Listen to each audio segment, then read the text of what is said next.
It is November 18th, 2009, and time for another episode of Otaku no Video. We have an anime primer on Cowboy Bebop coming up in a little bit, but first the news. I mentioned in a previous episode about this service that's offering basically news stories in manga form. Apparently it's a popular idea because there's another service that's offering the same thing. Trend Pro has launched Nihon IT Manga Shimbun. Every day they post two or three two-page manga, and each is basically about some news stories of the day, and quite high quality on the art front. Now it's Japanese only. The other service I mentioned plans to roll out an English service sometime in the next half year or so. Anyway, it's expanding, so that's kind of cool. Fate Stay Night fans, rejoice! The show's being recompiled into two special edition discs, both DVD and Blu-ray. It's kind of weird though. They're doing a new opening theme and a new ending theme, and they're putting in some new opening animation. Now this is because of the new movie Fate Stay Night Unlimited Blade Works, but still it just kind of feels like a marketing ploy to me. I don't know. Soul Eater fans, you rejoice too. You deserve it. Funimation has announced a street date for the box set. This will be the first 13 episodes of Soul Eater. It'll drop February 9th, 2010, so just a few short months away. And if you haven't checked out Soul Eater, it is a fun, shonen, goofy comedy action show, with a good animation budget. Anyway, if you live in New York, the New York International Children's Film Festival will be airing some worthwhile anime. Quite a few Osamu Tezuka films, particularly some of his weird experimental stuff that he did back in the 60s. Also the classic Animal Treasure Island, which Hayao Miyazaki worked on, and Studio Ghibli's Pompoko, which has tanuki, that are kind of like raccoons, with expanding genital areas. It's quite weird, but a very good film. Speaking of Tezuka, and not of tanuki and their...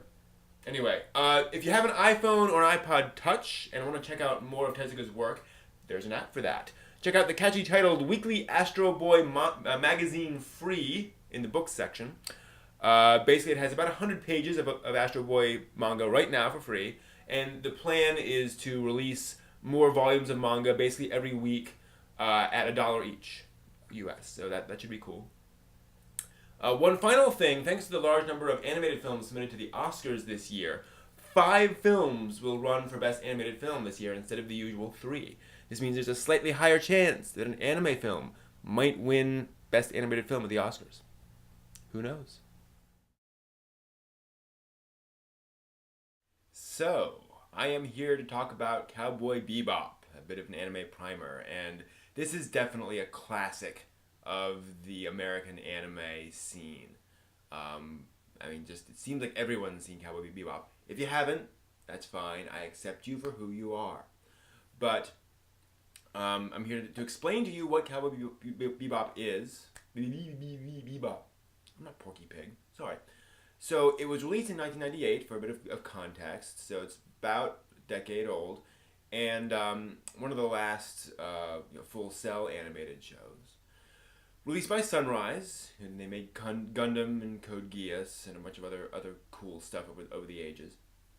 And rumor has it that basically they watched Macross Plus and hired all those people and brought them in and said, here's a bunch of money, make whatever you want.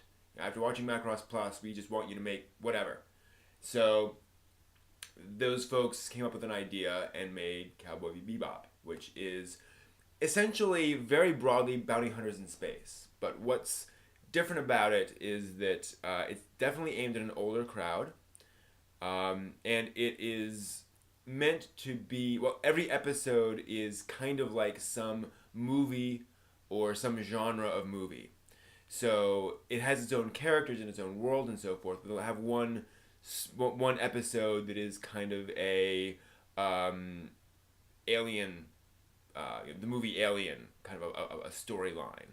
And there's one that's just kind of like a blaxploitation movie storyline. So again, it's their own characters and story and world, but with that kind of a feel to it.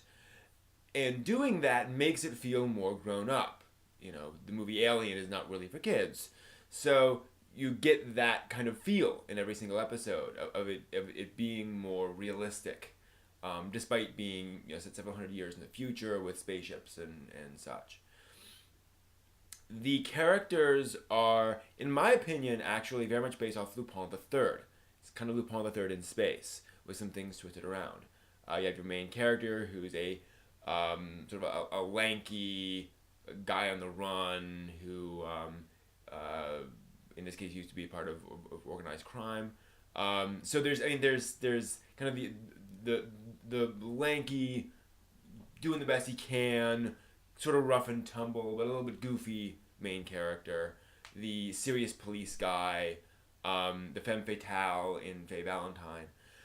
And these characters all get thrown together, and of course, Edward Wong Hao Pepperluski the Fourth, and I'm the Data Dog. Anyway, these characters all get thrown together on this one ship, the Bebop, where they're basically roaming around space trying to collect bounties. And what's remarkable about it, besides what I mentioned before, is the structure. It is mostly an episodic TV show, and again, because of the sort of idea of ripping off of movies, or riffing off of movies, most episodes are essentially standalone. There are about half a dozen plot episodes, depends on how you count plot episodes, but they're basically interspersed throughout the show. And you can totally watch it as just these standalone episodes and then get into these heavy, serious, deep, dark plot episodes.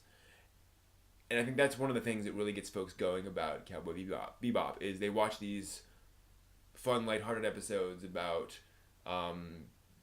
space monkey terrorists, and then they'll watch an episode where no spoilers, but people die, folks get shot up. It can be pretty tough. So this is the kind of show that you can sit down and show pretty much anyone, and they're going to understand it. It is not a Japanese style of show.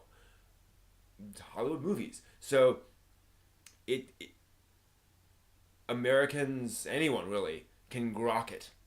And this is definitely the kind of thing where if you want your parents to understand or at least appreciate what anime can be, Bebop's a great place to start.